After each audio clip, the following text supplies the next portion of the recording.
Hello friends, मैं हूं Arunendra Pratap Singh, managing director Arastu IAS academy Indore से। तो दोस्तों, आज हमारे लेक्चर का जो टॉपिक है वो हम मध्य प्रदेश के गैर परंपरागत ऊर्जा स्रोतों के बारे में पढ़ेंगे।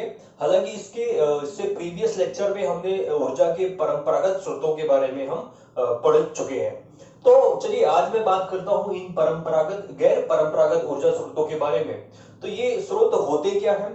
तो हम अगर साधारण सी बात करें तो ये ऊर्जा के ऐसे स्रोत हैं जो अनेक प्रकार की प्रणाली व प्रक्रियाओं व तकनीकी की मदद से जिनसे निरंतर विद्युत प्राप्त की जा सकती है, ऊर्जा के गैर परंपरागत स्रोत कहलाते हैं। ठीक है। साथ ही ये ऐसे स्रोत भी है जिनके निकट भविष्य में समाप्त होने की संभावनाएं ना के बराबर है, और साथ ही ये पर्यावरण के अनुकूल होते हैं। ठीक है, मतलब इनसे पर्यावरण में प्रदूषण नहीं होता। तो अब बात यह है कि देखिए, जब 2000 में मध्य प्रदेश से छत्तीसगढ़ अलग हुआ, और साथ ही साथ जब तो काफी सारा जो संसाधन था, खनिज संसाधन, जिनमें हम बात करें कोयला की, तो मोस्टली क्षेत्र कहाँ चला गया? वो छत्तीसगढ़ में चला गया। और तदुपरांत मध्य प्रदेश में ऊर्जा की आवश्यकताओं की पूर्ति के लिए मध्य प्रदेश सरकार का ध्यान इस नवीकरणीय या गैर परंपरागत ऊर्जा स्रोतों की ओर गया। क्योंकि अब जनसंख्या भी बढ़ रही है, ऊर्जा की मांग जो है वो भी बढ़ रही थी, और आपूर्ति के लिए हमारे पास नए साधन उपलब्ध नहीं थे। तो फिर ये गैर परंपरागत साधन, जिनके अंतर्गत हम पढ़ते हैं सौर ऊर्जा, पवन ऊर्जा, बायोमास ऊर्जा, बायोगैस, बायोडीजल पढ़ेंगे। साथ ही हाइड्रेट जल पंप के बारे में पढ़ेंगे, फोटो वोल्टिक सेल के बारे में पढ़ेंगे। तो ये सारे जितने भी साधन है हमारे मध्य प्रदेश के संदर्भ में, ये हमें पढ़ने पड़ेंगे, और ये सारे के सारे गैर परंपरागत ऊर्जा के स्रोत कहलाते हैं। ठीक है। इनमें और भी है, जैसे कि भूतापी ऊर्जा है, आपका ज्वारीय ऊर्जा है, जो कि ज्वारीय ऊर्जा का संबंध हमारे मध्य प्रदेश से नहीं है। तो ये तटीय इलाकों में, जो महासागरों के तटीय भागों में प्रदेश है, उनमें इस प्रकार की ऊर्जा उत्पन्न की जा सकती है। तो चलिए अब मैं बात करता हूं जो साधन है हमारे मध्य प्रदेश के संदर्भ में, उसमें है पहला सौर ऊर्जा। ठीक है। अब सौर ऊर्जा, चूंकि हमारे मध्य प्रदेश की जो स्थिति है, अवस्थिति है, वो उष्णकटिबंधीय प्रदेशों में आता है। ठीक है। तो निश्चित तौर पर हमारे मध्य प्रदेश में जो सूर्य तप है, जो हम कहें कि सूर्य का जो ताप है, वो हमारे प्रदेश में सर्वाधिक प्राप्त होता है। इसलिए यहाँ पर असीम संभावनाएं पैदा होती हैं सौर ऊर्जा के लिए। ठीक है। क्योंकि आपको पता है कि गर्मी के दिनों में या उष्णकटिबंधीय प्रदेशों में जो है, तो सूर्य की का जो ताप है वो हमें सर्वाधिक मात्रा में प्राप्त होता है। तो हमारे मध्य प्रदेश भी इसी कटिबंध में शामिल होता है। तो अब सौर ऊर्जा के लिए मध्य प्रदेश सरकार ने जब विचार करना चालू किया, तो विचार करने के क्रम में वर्ष 2012 के समय पर मध्य प्रदेश सरकार के द्वारा नवीन सौर ऊर्जा मध्य प्रदेश सरकार के द्वारा सौर ऊर्जा नीति की घोषणा की जाती है अप्रैल 2012 में। और उसी सौर ऊर्जा नीति के द्वारा आगे की सारी जो रूपरेखा है वो निर्धारित की जाती है कि हमारे मध्य प्रदेश में किस किस प्रकार से हमें सौर ऊर्जा परियोजनाओं का या सौर ऊर्जा संयंत्रों की स्थापना करनी है, जिससे हमारे मध्य प्रदेश की ऊर्जा जरूरतों को पूरा किया जा सके। ठीक है। और सबसे बड़ी बात दोस्तों ये भी है कि जो परंपरागत स्रोत है उनसे पर्यावरण प्रदूषित होता है, जबकि ये जो साधन है ये पर्यावरण को नुकसान नहीं पहुंचाते। इसी का सबसे अच्छा एक एग्जांपल है कि हमारे माननीय प्रधानमंत्री श्री मोदी जी के द्वारा जो सौर अलायंस समूह का गठन किया गया, वो भी पर्यावरण को दृष्टिगत रखते हुए और ऊर्जा की आवश्यकताओं की पूर्ति के लिए किया गया। ठीक है। तो चलिए, सबसे पहली बात हमने बात बताई सौर ऊर्जा के बारे में। तो मध्य प्रदेश सरकार के द्वारा जो सौर ऊर्जा नीति बनी वो वर्ष 2012 में बनी, और उसके उपरांत हमारे मध्य प्रदेश में कई सारी परियोजनाएं, कई सारे सौर ऊर्जा आधारित संयंत्रों की स्थापना की गई। तो अगर मैं बात करूं कि मध्य प्रदेश में वर्ष 2017 तक सौर ऊर्जा के द्वारा कितनी विद्युत उत्पन्न, या सौर ऊर्जा की के द्वारा जो विद्युत उत्पादन क्षमता है वो कुल कितनी है, तो आपको याद रखना है वो है आपकी लगभग 1116 मेगावाट की। ठीक है। अब आगे बात करें तो यहाँ पर मैंने दो चीजों में बांट दिया है सौर ऊर्जा के संदर्भ में। यहाँ पर एक तरफ मैंने लिखा है कि सौर ऊर्जा संयंत्र परियोजना और जो पार्क स्थापित किए गए हमारे मध्य प्रदेश में, सौर ऊर्जा पार्क या सौर ऊर्जा संयंत्र या सौर ऊर्जा परियोजना, उसके बारे में देखेंगे। और दूसरी तरफ देखेंगे महत्वपूर्ण तथ्य जो हमारे मध्य प्रदेश के संदर्भ में है सौर ऊर्जा को लेकर। तो सबसे पहले यहाँ पर मैंने एक मैप बनाया है, इस मैप में आपको सारी चीजें मिल जाएंगी, ठीक है।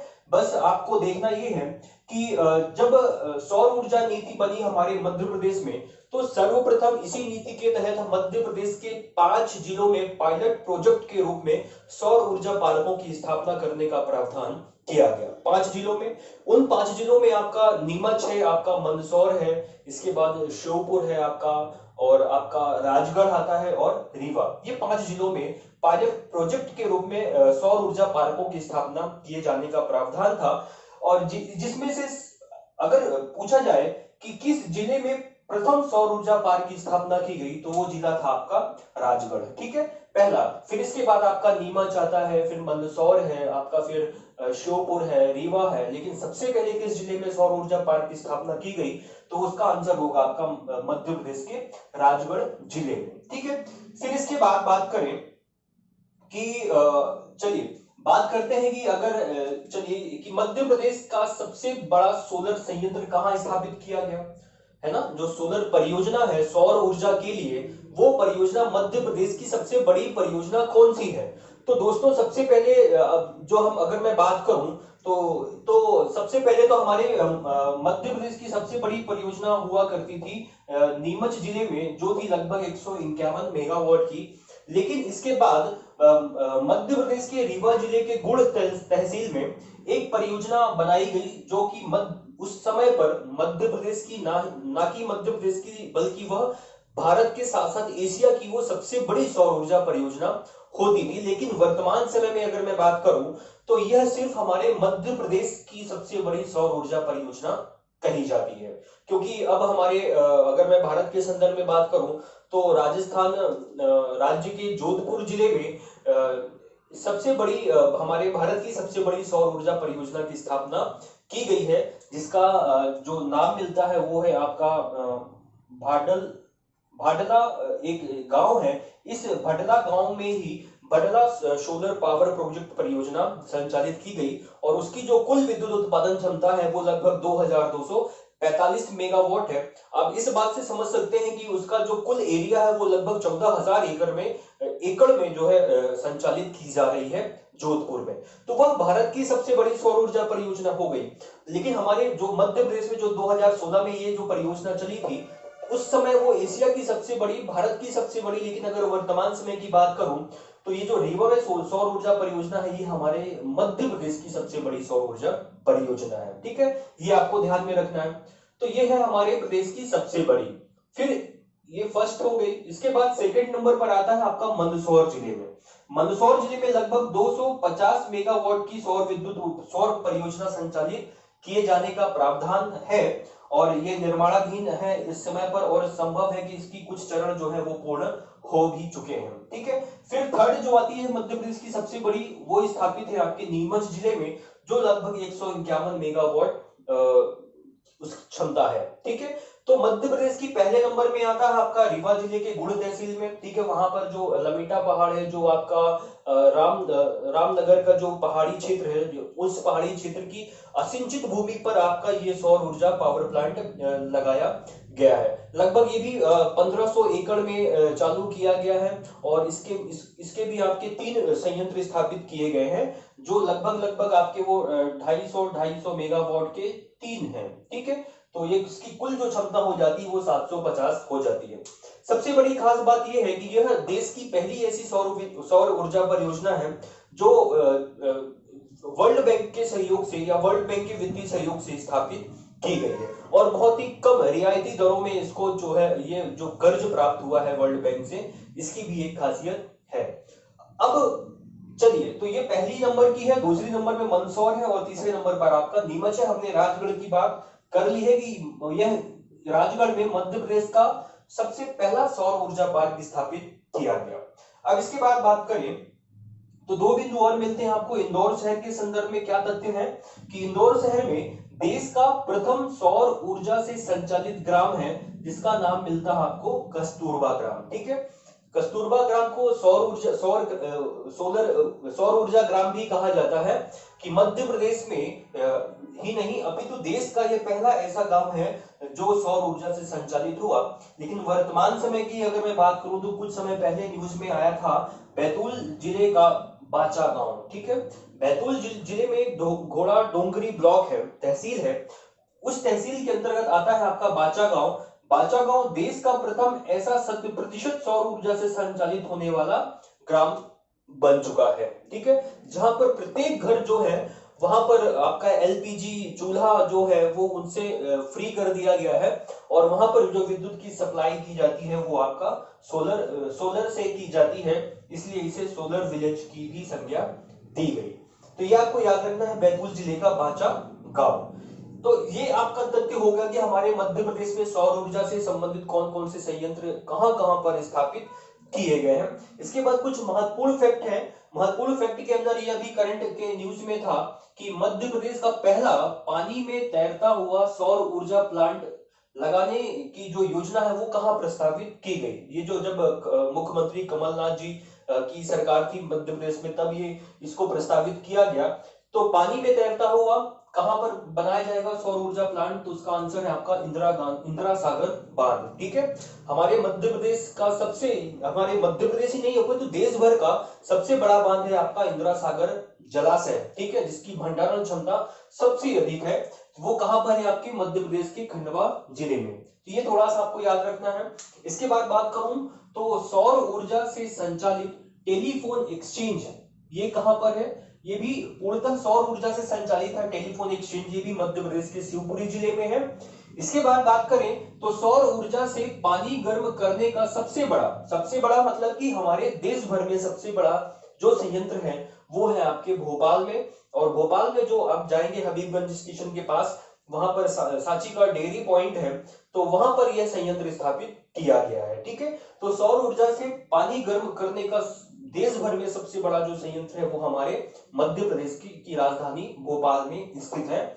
फिर नेक्स्ट है आपका कि सौर ऊर्जा से संचालित मध्य प्रदेश का पहला एयरपोर्ट कौन सा है, कौन सा ऐसा विमानतल है या हवाई अड्डा है जो कि पूर्णतः सौर ऊर्जा से संचालित है हमारे प्रदेश का।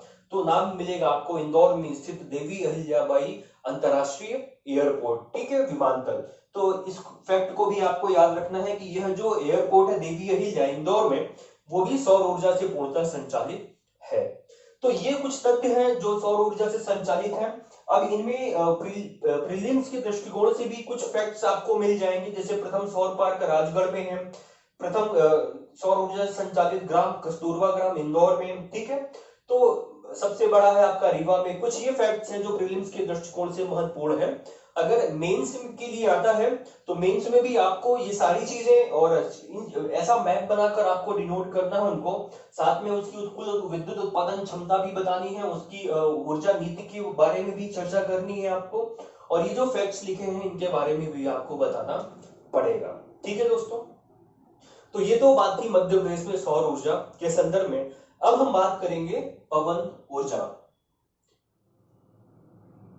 तो चलिए अब बात करते हैं हम पवन ऊर्जा की, ठीक है, और बायोमास ऊर्जा की। तो इस तरफ है आपका ये पवन ऊर्जा और उधर हम बात करेंगे बायोमास ऊर्जा के बारे में। तो सबसे पहले पवन ऊर्जा है क्या, तो आपको पता है कि पवनों के माध्यम से प्राप्त ऊर्जा को पवन ऊर्जा कहते हैं। आपने देखा होगा कि एक पिलर में ऊपर जो है तो कुछ ब्लेड्स लगाए जाते हैं, जो पंखे कह सकते हैं आप उनको, और जब हवा बहती है तो वो उन पंखों से जब टकराती है तो चूंकि उनकी बनावट इस प्रकार रहती है कि वो पंखे क्या होते हैं, घूमने लगते हैं। और घूमने के क्रम में चूंकि वो टरबाइन से कनेक्ट होता है तो उसी टरबाइन में क्या वो एनर्जी स्टोर होती जाती है और बाद में जो है उसका सप्लाई कर दिया जाता है, ठीक है। तो पवन ऊर्जा के लिए सबसे जो महत्वपूर्ण बात है कि पवन ऊर्जा आप चूंकि उसको ना तो बहुत तेज गति से घूमना है और ना ही बहुत स्लो, तो एक आदर्श वायु गति होनी चाहिए। तो पवन ऊर्जा के लिए जो आदर्श वायु गति है वो है आपका 8.23 मीटर पर सेकेंड, मतलब कि हवा का जो प्रवाह है, जो बहाव है, वो 8.23 मीटर पर सेकेंड होनी चाहिए। तो अब मैं बात करूं, ये तो आदर्श वायु गति है, हमारे मध्य प्रदेश की जो वायु गति है वो लगभग 9.4 मीटर पर सेकंड है ना, कि एक सेकंड में वायु का जो प्रवाह है वो लगभग 9.4 मीटर तक है। तो इस प्रकार से हमारे मध्य प्रदेश में भी आदर्श वायु गति पाई जाती है, और इसी आदर्श वायु गति के द्वारा जो है हमारे मध्य प्रदेश में कई सारे पवन ऊर्जा संयंत्र जो है स्थापित या पवन चक्कियां स्थापित की गई हैं। ठीक है, तो अब पवनों के माध्यम से सौर ऊर्जा को प्राप्त करने के लिए जो नीति बनाई गई वो भी वर्ष 2012 में बनाई गई मध्य प्रदेश के द्वारा। ठीक है, जिसे पवन ऊर्जा नीति वर्ष 2012 का नाम दिया गया। अब इसके तहत हमारे मध्य प्रदेश में पवन ऊर्जा के विकास के लिए कई सारी रणनीति या योजनाएं क्रियान्वित की गई। तो सबसे पहले मैं बात करूं हमारे मध्य प्रदेश में कुल कितनी पवन चक्कियां हैं, तो लगभग 2017 तक का आंकड़ा जो मिलता है हमें वो है 148 पवन चक्कियां थी हमारे मध्य प्रदेश में। इनमें से सर्वाधिक पवन चक्कियां कहां थी, तो सर्वाधिक पवन चक्कियां थी आपके इंदौर जिले में। ठीक है, ये आपको फैक्ट याद रखना है कि मध्य प्रदेश के इंदौर जिले में सर्वाधिक पवन चक्कियां हैं, और इसके बाद नंबर आता है आपका रतलाम जिले का। ठीक है, तो रतलाम में भी एक खास विशेषता है, एक खास फैक्ट मिलता है आपको कि रतलाम जिले के मामट खेड़ा नामक स्थान पर मध्य प्रदेश का सबसे बड़ा पवन ऊर्जा संयंत्र स्थापित किया गया है, जो जिसकी कुल क्षमता लगभग 100 मेगावाट है। ठीक है, तो याद रखना है कि मध्य प्रदेश के रतलाम जिले में प्रदेश का सबसे बड़ा पवन ऊर्जा संयंत्र है जिसकी कुल क्षमता है 100 मेगावाट। ठीक है, इसके बाद आप जामगोदरा की पहाड़ी कहां पर है, मध्य प्रदेश के देवास जिले में। ठीक है, तो जब आप इंदौर से भोपाल बाईपास होकर गुजरेंगे तो आपको देवास से होकर जाना पड़ेगा, तो आपको निश्चित तौर पर जामगोदरानी पहाड़ी दिखाई देंगी, क्योंकि वहां पर आपको ये पवन चक्कियां दिखेंगी, तो आप समझ जाएंगे कि ये कौन सी पहाड़ियां हैं, जामगोदरानी पहाड़ियां। ठीक है, तो जामगोदरानी पहाड़ियों में लगभग 39 पवन चक्कियां स्थापित की गई हैं, और इसलिए इन पवन चक्कियों के कारण जामगोदरानी पहाड़ी को मध्य प्रदेश का साइंस सिटी भी घोषित किया गया है। ठीक है, अब बात करें कि जो पवन ऊर्जा से संचालित जो परियोजनाएं हैं, तो लगभग 324 मेगावाट की परियोजनाएं पूर्ण हो चुकी हैं, जबकि 217 मेगावाट की परियोजनाएं अभी निर्माणाधीन हैं। ठीक है, तो ये आपको थोड़ा सा फैक्ट्स याद रखने हैं, बाकी जो मैंने अभी यहाँ पर बताया वो उन चीजों को थोड़ा सा आपको प्रीलिम्स की दृष्टि से साथ ही मेंस की दृष्टि से भी देखना है। अब बात करें हम बायोमास की, तो बायोमास है क्या, तो निश्चित तौर पर जो आपके मृत पेड़ पौधे होते हैं या जो जैविक कचरे होते हैं, जैविक कचरों से प्राप्त ऊर्जा को हम बायोमास ऊर्जा कहते हैं। जैसे वर्तमान समय में आप देख रहे होंगे कि जो स्वच्छ भारत अभियान के तहत जो शहरों की सफाई की जाती है और घरों से वो कचरा इकट्ठा करने का काम नगर निगम के द्वारा या नगर पालिका के द्वारा किया जाता है, तो ये उस कचरे का करते क्या है, जो घर से कचरा निकलता है आप उस कचरे को गीला कचरा, सूखा कचरा ऐसे करके अलग अलग करते हैं, तो उसका उपयोग क्या करते हैं ये लोग। तो निश्चित तौर पर प्रत्येक शहर में अब चूंकि ये बायोमास ऊर्जा प्राप्त करने के लिए संयंत्र भी स्थापित किए गए हैं, है ना। तो अब है क्या कि जो मृत पेड़ पौधे हैं या जो सड़ा गला आप भोजन है, बचा कुचा जो भोजन आप छोड़ देते हैं फिर वो कचरे में डाल देते हैं, तो इसी को हम कहते हैं जैविक कचरा।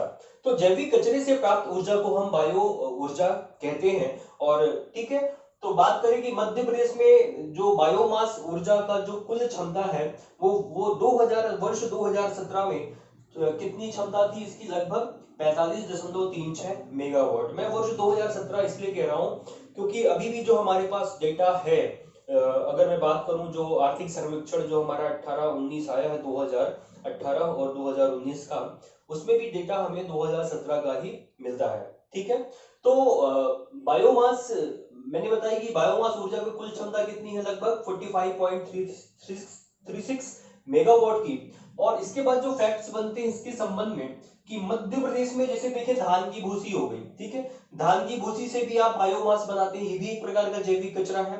सरसों की जो डंडल हो गई, इसमें जो गन्ने का जो छीलन हो गया, गन्ने का जूस निकालने के बाद जो उसका बचा हुआ पार्ट है वो भी आपका जैविक कचरा है, और उससे भी जो है तो बायोमास एनर्जी बनाई जाती है। ठीक है, तो मध्य प्रदेश के संदर्भ में धान की भूसी से बायोमास या बायो ऊर्जा बनाने का जो पहला संयंत्र स्थापित किया गया वो मध्य प्रदेश के बैतूल जिले में के कसाई गांव में किया गया। ठीक है, मध्य प्रदेश के बैतूल जिले के कसाई गांव में क्या धान की भूसी आधारित पहला बायोमास संयंत्र स्थापित किया गया, और इसीलिए कसाई गांव को मध्य प्रदेश का पहला बायोमास गांव भी कहा जाता है। इसी के बाद दूसरा जो संयंत्र स्थापित किया गया वो मध्य प्रदेश के धार जिले के जादूखेड़ा गांव में स्थापित किया गया। ठीक है, हालांकि इनकी जो क्षमता है वो बहुत कम होती है। ठीक है, इसी प्रकार सरसों के डंठल से बायोमास ऊर्जा प्राप्त करने का जो संयंत्र है वो कहाँ स्थापित किया गया, मध्य प्रदेश के मुरैना जिले में। क्योंकि मुरैना में ही सरसों काफी मात्रा में पैदा की जाती है। मध्य प्रदेश में सर्वाधिक सरसों कहाँ होता है, तो वो भी है आपका मुरैना जिला। ठीक है, तो मुरैना जिला में चूंकि आप सरसों का जब आप पेड़ देखोगे तो उसमें हम करते क्या है, सरसों का जब पेड़ चूंकि वो औसतन रूप से बड़े बड़े होते हैं तो उनको उनके जब ये दाने पक जाते हैं तो उनको हम कूट करके या किसी भी प्रकार से हम दानों को अलग कर लेते हैं और बाकी बचे हुए पेड़ को हम फेंक देते हैं। तो उनसे भी जो है तो बायो ऊर्जा जो है उत्पन्न की जाती है। मैंने बताया गन्ने से की जाती है। ठीक है, इसी प्रकार धान की भूसी से भी आप कर सकते हैं। तो ये थोड़ा सा फैक्ट्स आपको याद रखने हैं। बैतूल का कसाई गांव, धार का जादूखेड़ा गांव, यहाँ पर धान की भूसी से और सरसों के डंठल से हम प्राप्त करते हैं मुरैना जिला में। और कुल उत्पादन क्षमता है बायोमास की हमारे मध्य प्रदेश में लगभग 45.36 मेगावाट वर्ष 2017 के आंकड़ों के अनुसार। ठीक है, चलिए तो अब बात हम करते हैं, नेक्स्ट अपना है बायोगैस और बायोडीजल। बात करते हैं हम बायोगैस के बारे में और बायोडीजल के बारे में। ठीक है, तो ये भी आपके गैर परंपरागत ऊर्जा स्रोतों के प्रकार हैं। तो हमने जैसे बायोमास में क्या बात की थी कि जो मृत पेड़ पौधे हैं वह जैविक कचरों की मदद से या जैसे कि घरों से निकलने वाले जो सब्जियों का छीलन है इनसे प्राप्त होने वाली ऊर्जा को हमने बायोमास का नाम दिया। जबकि जो बायोगैस है, बायोगैस गैस में सबसे प्रमुख जो तत्व है वो है आपका पशुओं का अपशिष्ट पदार्थ। ठीक है, इसे सुलभ ऊर्जा के रूप में भी हम प्राप्त करते हैं क्योंकि इसमें कुछ ऐसा ज्यादा कुछ तकनीकी की आवश्यकता नहीं होती है, बल्कि आप जो है सिर्फ पशुओं का अवशिष्ट मतलब कि जो गोबर आप जानते हैं, गोबर को इसमें होता क्या है, गोबर का प्रयोग किया जाता है। बेसिकली मैं आपको बताऊं तो इसमें सिस्टम होता क्या है कि घर के आंगन में ये आपको गोबर जो संयंत्र है उसी संयंत्र से आपको बायोगैस की प्राप्ति होती है। ठीक है, और मोस्टली गांवों में आपको ये देखने मिल जाएगा।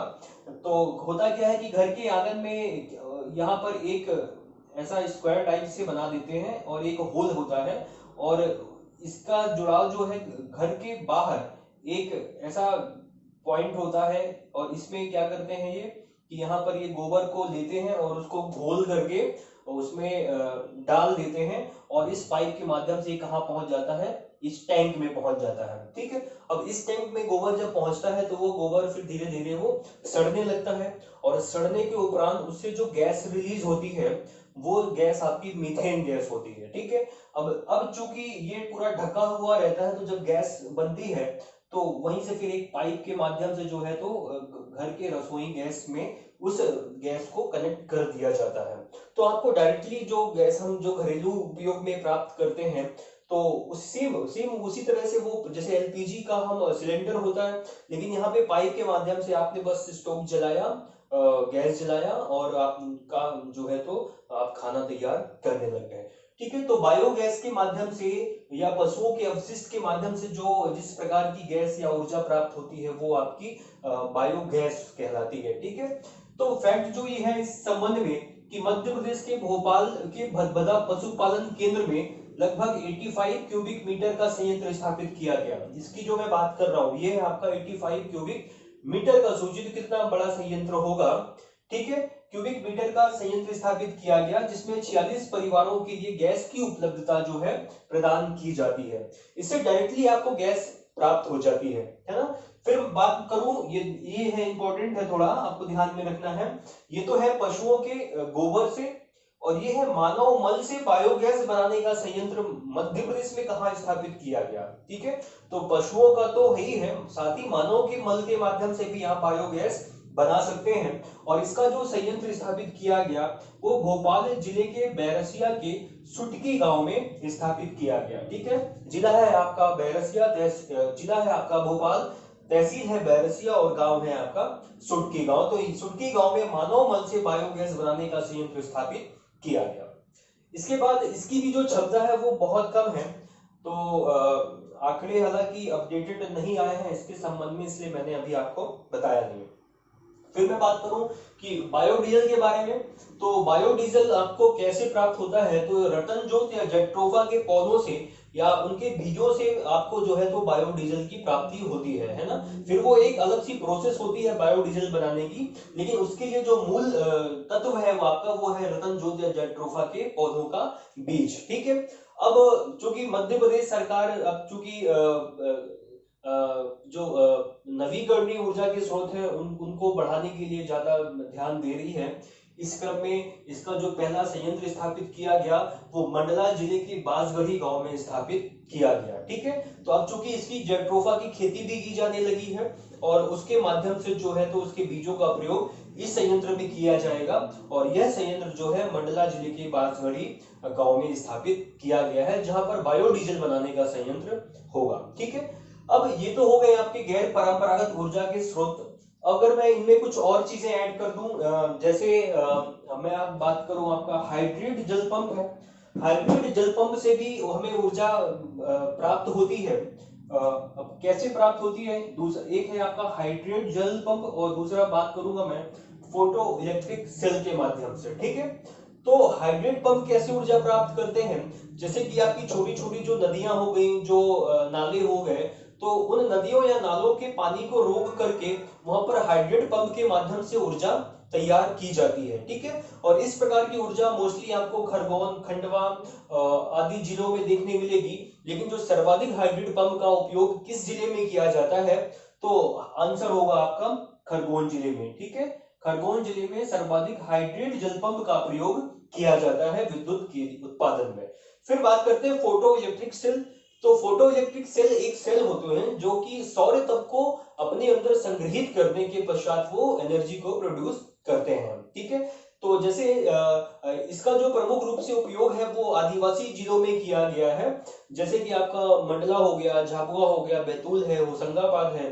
तो जितने भी इन जिलों के जो आदिवासी जैसे छात्रावास हो गए, ठीक है, जो सरकारी कार्यालय हो गए, या उन जिलों की जो रोड लाइट हो गई, स्ट्रीट लाइट हो गई, इन लाइटों को जो विद्युत सप्लाई की जाती है फोटो इलेक्ट्रिक सेल के माध्यम से की जाती है। ये एक प्रकार के सेल होते हैं जो कि सौर तत्व को की एनर्जी को संग्रहित करके उसको वो विद्युत के फॉर्म में देते हैं। ठीक है। तो इनके माध्यम से भी आपको मध्य प्रदेश में एनर्जी प्रोड्यूस की जाती है, लेकिन उसकी क्षमता बहुत कम है। ठीक है। तो इस प्रकार से हमारे मध्य प्रदेश के में हमने सौर ऊर्जा, पवन ऊर्जा, बायोमास ऊर्जा, बायोगैस ऊर्जा, बायोडीजल के साथ साथ हाइड्रेट जल पंप और फिर हमने फोटो इलेक्ट्रिक सेल के बारे में कर लिया है। ठीक है। ठीक है दोस्तों, तो ये है हमारे मध्य प्रदेश के गैर परंपरागत ऊर्जा स्रोत। लेकिन सिर्फ अगर मैं बात करूं तो सिर्फ हमारे मध्य प्रदेश में जो परंपरागत ऊर्जा के स्रोत थे, जो गैर परंपरागत ऊर्जा के स्रोत हैं, इसके अलावा भी हमारे मध्य प्रदेश में यूएमपीपी के द्वारा भी हमारे मध्य प्रदेश को विद्युत की आपूर्ति की जाती है। ठीक है। तो अब मैं बात करूं कि ये यूएमपीपी क्या होते हैं। ठीक है। चलिए, तो अब बात करते हैं हम यूएमपीपी की। यूएमपीपी मतलब कि अल्ट्रा मेगा पावर प्रोजेक्ट। ठीक है। तो ये एक केंद्र सरकार की योजना थी जिसके तहत वर्ष 2022 तक संपूर्ण भारत की जो विद्युत उत्पादन क्षमता है उसको बढ़ाने के लिए। ठीक है। तो इस प्रोजेक्ट के तहत मतलब अगर मैं बात करूं कि यूएमपीपी मतलब अल्ट्रा मेगा पावर प्रोजेक्ट किसे कहा जाता है, तो ऐसे प्रोजेक्ट जिनकी कुल विद्युत उत्पादन क्षमता लगभग 4000 या इससे ऊपर 4000 मेगावाट या ऊपर विद्युत उत्पादन क्षमता होती है, ऐसे प्रोजेक्ट्स को हम अल्ट्रा मेगा पावर प्रोजेक्ट में सम्मिलित करते हैं। तो यहां पर मैंने भारत का मैप बनाया है, और मैप बनाने के बाद चूंकि भारत में अभी तक लगभग 13 यूएमपीपी स्थापित किए गए, और उन 13 में से इन 6 का संबंध हमारे मध्य प्रदेश से है। ऐसा क्यों कह रहा हूं मैं, क्योंकि इन यूएमपीपी की जितनी भी विद्युत उत्पादन क्षमता है उससे कुछ हिस्सा हमारे मध्य प्रदेश को भी प्राप्त होता है। कहने का मतलब कि हमारा मध्य प्रदेश अपनी ऊर्जा संबंधी आवश्यकताओं की पूर्ति इन 6 यूएमपीपी के माध्यम से भी प्राप्त करता है। ठीक है, तो वो कौन कौन से ऐसे अल्ट्रा मेगा पावर प्रोजेक्ट्स हैं, आइए उनकी बात करते हैं। तो आपको मैंने बताया कि देश भर में लगभग 13 संचालित है यूएमपीपी, उनमें से 6 का संबंध हमारे मध्य प्रदेश से है। वो 6 कौन कौन से हैं, जैसे कि एक है आपका मध्य प्रदेश में, दूसरा है झारखंड में, तीसरा है छत्तीसगढ़, फिर है उड़ीसा, आंध्र प्रदेश और ये है आपका महाराष्ट्र में। ठीक है, तो मध्य प्रदेश के सिंगरौली जिले में शासन यूएमपीपी की स्थापना की गई है। ठीक है, शासन मतलब ये है शासन यूएमपीपी। ठीक है, शासन अल्ट्रा मेगा पावर प्रोजेक्ट कहां पर है, ये राज्य है तो मध्य प्रदेश, जिला है तो आपका ये सिंगरौली है। ठीक है, यहाँ पर रिलायंस इंडस्ट्री या रिलायंस समूह के द्वारा इस यूएमपीपी की स्थापना की गई या उसका संचालन रिलायंस इंडस्ट्री के द्वारा किया जाता है। इसकी जो कुल विद्युत उत्पादन क्षमता रखी गई वो है 3960 मेगावाट, और इसमें से हमारे मध्य प्रदेश को कितना प्राप्त होता है, लगभग 1485 मेगावाट।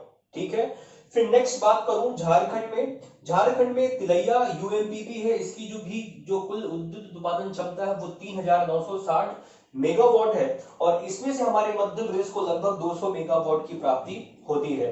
फिर नेक्स्ट है आपका छत्तीसगढ़ में है सरगुजा यूएमपीपी, सरगुजा में, और इसकी जो क्षमता है वो 4000 मेगावाट है, हमारे मध्य प्रदेश को लगभग 425 मेगावाट की प्राप्ति होती है। नेक्स्ट है आपका उड़ीसा में आपका सखी गोपाल यूएमपीपी, इसकी जो कुल क्षमता है वो 4000 मेगावाट है, और हमारे मध्य प्रदेश को 400 मेगावाट की प्राप्ति होती है। और फिर है आपका आंध्र प्रदेश में है कृष्णपट्टनम यूएमपीपी, इसकी भी कुल जो क्षमता है वो है 4000 मेगावाट, और हमारे मध्य प्रदेश को 170 मेगावाट की प्राप्ति होती है। फिर लास्ट है आपका महाराष्ट्र राज्य में है गिरिए यूएमपीपी, जिसकी कुल क्षमता भी है आपकी 4000 मेगावाट, और हमारे मध्य प्रदेश को 500 मेगावाट की प्राप्ति होती है। ठीक है, तो इस प्रकार से हमने तो परंपरागत स्रोतों के बारे में भी पढ़ा कि उनसे भी मध्य प्रदेश में ऊर्जा उत्पन्न की जाती है, हमने गैर परंपरागत स्रोतों के बारे में भी पढ़ा। ठीक है, तो इसके अलावा एक ये अल्ट्रा मेगा पावर प्रोजेक्ट है, ऐसा कह सकते हो आपकी जो केंद्र सरकार स्थापित तो केंद्र सरकार करती है, लेकिन जो विद्युत की प्राप्ति होती है वो हमारे मध्य प्रदेश को भी होती है। ठीक है, तो इन 6 यूएमपीपी का भी बड़ा योगदान है हमारे मध्य प्रदेश की ऊर्जा संबंधी आवश्यकताओं की पूर्ति में, तो आपको ये भी याद रखना है। इन एग्जाम्पल कभी प्रीलिम्स में पूछ लिया जाए कि शासन अल्ट्रा मेगा पावर प्रोजेक्ट कहाँ है, जो कि इसका संबंध हमारे मध्य प्रदेश के सिंगरौली जिले से है, तो आपको आना चाहिए। फिर तिलैया के बारे में पूछ सकता है, ठीक है, तो वो झारखंड में है। तो इस प्रकार से आपको यूएमपीपी के बारे में ध्यान रखना है। अब बात करते हैं हम जो कोल्ड फील्ड्स के बारे में पूछा जाता है कि नॉर्दर्न कोल्ड फील्ड का मुख्यालय मध्य प्रदेश में कहाँ है, या कौन कौन से कोल्ड फील्ड्स हैं उनके। तो चलिए अब हम बात करते हैं कोल्ड फील्ड्स के बारे में। तो ये कोल्ड या कोयला क्षेत्र के बारे में जिनका संचालन कोल इंडिया लिमिटेड के द्वारा किया जाता है, यह भी एक महारत्न कंपनी है हमारे भारत की, और जिसकी स्थापना 1975 में की गई थी। तो इनको हम पढ़ इसलिए रहे इन कोल्ड फील्ड्स के बारे में क्योंकि इनमें से ये जो 5 कोल्ड फील्ड्स हैं, ठीक है, इनमें से कुछ कोल्ड फील्ड का संबंध हमारे मध्य प्रदेश से है, कितनों का है वो हम देखते हैं। ठीक है, तो जैसे मैंने यहाँ पर एक जो डायरेक्शन है, चार्ट है, वो बनाया है कि सबसे ईस्टर्न को मैंने नाम दिया है ईस्टर्न कोल्ड फील्ड, इधर नॉर्थ में है होगा आपका नॉर्दर्न कोल्ड फील्ड, ऐसे वेस्ट में होगा आपका वेस्टर्न कोल्ड फील्ड, और साउथ में कोई भी कोल्ड फील्ड्स नहीं है, बल्कि साउथ ईस्ट में है आपका, वो लिखा हुआ है साउथ ईस्टर्न कोल्ड फील्ड्स। ठीक है, तो आपको ईस्ट में मिलेगा, नॉर्थ में मिलेगा, वेस्ट में मिलेगा, और साउथ ईस्ट में मिलेगा, और एक है आपका सेंट्रल में सेंट्रल कोल्ड फील्ड्स। ठीक है, अब आपको याद रखने हैं इन कोल्ड फील्ड्स के हेडक्वार्टर्स की मुख्यालय कहाँ कहाँ पर है। ठीक है, तो जैसे देखें कि जो नॉर्दर्न कोल्ड फील्ड है उसका मुख्यालय आपका सिंगरौली में। ठीक है, ये हमारे मध्य प्रदेश से संबंधित है, तो ये पूछता है क्वेश्चन प्रीलिम्स में कि नॉर्दर्न कोल्ड फील्ड का मुख्यालय कहाँ पर है, तो वो है आपका सिंगरौली में। फिर इसके बाद वेस्टर्न कोल्ड फील्ड का हेडक्वार्टर कहाँ पर है, नागपुर में है। इसके बाद बात करें ईस्टर्न कोल्ड फील्ड का मुख्यालय, तो इसका हेडक्वार्टर मिलेगा आपको पश्चिम बंगाल में। फिर मध्य सेंट्रल कोल्ड फील्ड का मुख्यालय वो है हेडक्वार्टर इसका रांची में, झारखंड। ठीक है, और नागपुर महाराष्ट्र में है। फिर है आपका साउथ ईस्टर्न कोल फील्ड का मुख्यालय हेडक्वार्टर जो है वो है आपका बिलासपुर में। ठीक है। तो ये जो 5 हेडक्वार्टर हैं, अगर मैं बात करूं कि ये जो हमारा मध्य प्रदेश है, ठीक है, अभी मैंने बस रफ वर्क में टाइप से बना रहा हूं उसको, ये है आपका मध्य प्रदेश। तो ये जो मध्य प्रदेश है, अब जैसे कि आपको पता है कि नागपुर कहां पर है, ये लगभग यहाँ पर है, ये महाराष्ट्र में। इसके बाद सिंगरौली तो आपको पता है, ये तो एमपी में ही है। और इसके बाद तीसरा कोलफील्ड है आपका बिलासपुर। तो बिलासपुर की पोजीशन वो है आपका यहाँ पर लगभग छत्तीसगढ़ में, ठीक है। तो मध्य प्रदेश में इन 3 कोलफील्ड्स के क्षेत्रों को शामिल किया जाता है, ठीक है। तो प्रत्यक्ष रूप से ये जो 3 कोल्ड फील्ड्स हैं, उनमें मध्य प्रदेश के भी हिस्सों को शामिल किया जाता है। ये तो सिंगरौली, ये तो हो ही गया, ये तो हमारे मध्य प्रदेश में ही है, ठीक है। सिंगरौली जो कि नॉर्दर्न कोल्ड फील्ड्स का मुख्यालय है। फिर है आपका ये साउथ ईस्टर्न कोल्ड फील्ड जो कि बिलासपुर में है, और इसका संबंध जो कि यहाँ मध्य प्रदेश में आप जाएंगे तो आपको मंडला, डिंडोरी या अनूपपुर का क्षेत्र जो है देखने मिलेगा, ठीक है। तो इन मध्य प्रदेश के इन जिलों में कौन सा कोल्ड फील्ड शामिल किया जाएगा? साउथ ईस्टर्न कोल्ड फील्ड, जिसका मुख्यालय छत्तीसगढ़ के बिलासपुर में है। फिर बात करें ये महाराष्ट्र के जो नागपुर में है आपका वेस्टर्न कोल्ड फील्ड। अब महाराष्ट्र, यहाँ हम मध्य प्रदेश में देखें तो यहाँ पर लगभग आपका छिंदवाड़ा है, सिवनी है, बैतूल है, ये आदि जिले शामिल किए जाते हैं आपके किस वेस्ट कोल्ड फील्ड में? वेस्टर्न कोल्ड फील्ड में, जिसका मुख्यालय कहां पर है? आपका नागपुर में है, ठीक है। तो मध्य प्रदेश का संबंध कौन कौन सा हो गया आपका, याद रहेगा। एक है आपका नॉर्दर्न कोल्ड फील्ड जो कि है आपका सिंगरौली में, एक है आपका वेस्टर्न कोल्ड फील्ड जो कि आपका है नागपुर में, और एक है आपका साउथ ईस्टर्न कोल्ड फील्ड जो कि है आपका हेडक्वार्टर बिलासपुर में, ठीक है दोस्तों। तो ये आपको याद रखना है, ये जो है प्रीलिम्स के लिए भी और मेंस के लिए भी महत्वपूर्ण साबित हो सकता है। इन केस अगर कभी इन कोल्ड फील्ड्स के बारे में पूछता है 3 मार्कर में, तो आप लिख पाएंगे। तो इस प्रकार से हमारा जो मध्य प्रदेश की ऊर्जा के संबंध में जो भी टॉपिक था, ठीक है। अब चूंकि फैक्ट्स सारे मैंने यहीं पर बता दिए हैं, ठीक है। सिंगरौली, आपको पता है कि सिंगरौली मध्य प्रदेश की ऊर्जा राजधानी के नाम से भी इसको जाना जाता है। तो इस प्रकार से ये सारे फैक्ट्स आपको प्रीलिम्स के दृष्टिकोण से याद रखने हैं। तो दोस्तों, हमारा ये जो ऊर्जा के संबंध में टॉपिक था, मध्य प्रदेश में ऊर्जा संसाधन, ये पूरा होता है। और बस मैं यही कहना चाह रहा हूँ कि आप लोग बस पढ़ते रहें। और जो कि अभी लॉकडाउन जो खुला हुआ है, अभी फिलहाल कोचिंग संस्थान सभी बंद हैं, और उम्मीद है कि अभी खुलना भी नहीं है उन्हें लगभग 1-1.5 महीने तक। तो आप घर पर ही निश्चिंत होकर पढ़ें और तैयारी करते रहें, क्योंकि अब छत्तीसगढ़ पीएससी के द्वारा भी नोटिफिकेशन जारी कर दिया गया है, और हो सकता है कि हमारे मध्य प्रदेश में भी हमें देखने मिल जाए कि प्रीलिम्स का जो है तो रिजल्ट हो जाए, और मुख्य परीक्षा का नोटिफिकेशन आ जाए। तो बस पढ़ते रहें और सतर्क रहें, स्वस्थ रहें। जय हिंद, जय भारत। Thank you.